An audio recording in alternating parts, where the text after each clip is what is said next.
మిమ్మల్ని ఫ్రీగా వదిలేస్తున్నారు. అంత రుద్దిన చదువు రాదు. అర్థమైందా? మీరు 4:30 కల్లా గేమ్స్ సరదాగా ఒక గంట ఆడుకుంటారు, ఇంటికి వెళ్తారు. క్లాస్లో చెప్పి ఈ రోజు చదువుకోండి. అర్థమైందా?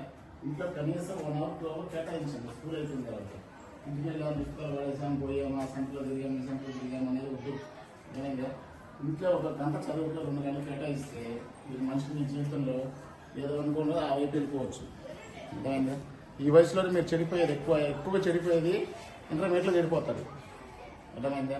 ఎందుకంటే 10th వరకు మీరు ఇక్కడే ఉంటారు, దగ్గర ఇల్లు ఉంటుంది, రోజు వస్తారు వెళ్ళిపోతుంటారు. ఇంటర్మీడియట్ ఇక్కడ అందుబాటులో కాలేజీలో వెళ్తే తెనాలిలో లేకపోతే గుంటూరులో చేరుస్తారు. ఇంకా సావాసాలు చేస్తారు. అప్పుడు ఫ్రీనెస్ సాయంత్రానికి అడిగే వాళ్ళు ఉండదు. అమ్మ నాన్న హాస్టల్కి వెళ్తే మన సంకల్పం కార్యక్రమం ద్వారా డ్రగ్స్ లేని సమాజానికి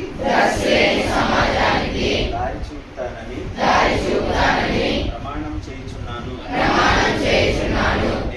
నేను డ్రగ్స్ లేని జీవితాన్ని గడుపుతాను. నేను డ్రగ్స్ లేని జీవితం మరింత సరదాగా ఉంటుందని, డ్రగ్స్ యొక్క హానికరమైన ప్రభావాల గురించి ప్రజలకు తెలియజేస్తాను.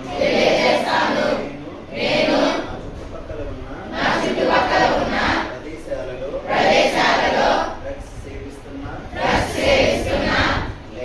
లేక అమ్ముతున్నారు అని తెలిసిన వెంటనే పోలీసు వారికి కానీ ఉపాధ్యాయులకు కానీ తల్లిదండ్రులకు కానీ తెలియజేస్తాను. నేను తల్లిదండ్రుల ప్రేమతో ఉపాధ్యాయుల ప్రోత్సాహంతో పెట్టుకున్న లక్ష్యాలను సాధించడానికి సంఘంలో ఉన్నత స్థాయికి చేరడానికి శతవిధాలా ప్రయత్నిస్తూ డ్రగ్స్ అనే మహమ్మారిని పారద్రోలుతాను. నేను నా తోటి వారందరితో కలిసి సమిష్టి కృషితో మాదక ద్రవ్యాలు లేని సమాజాన్ని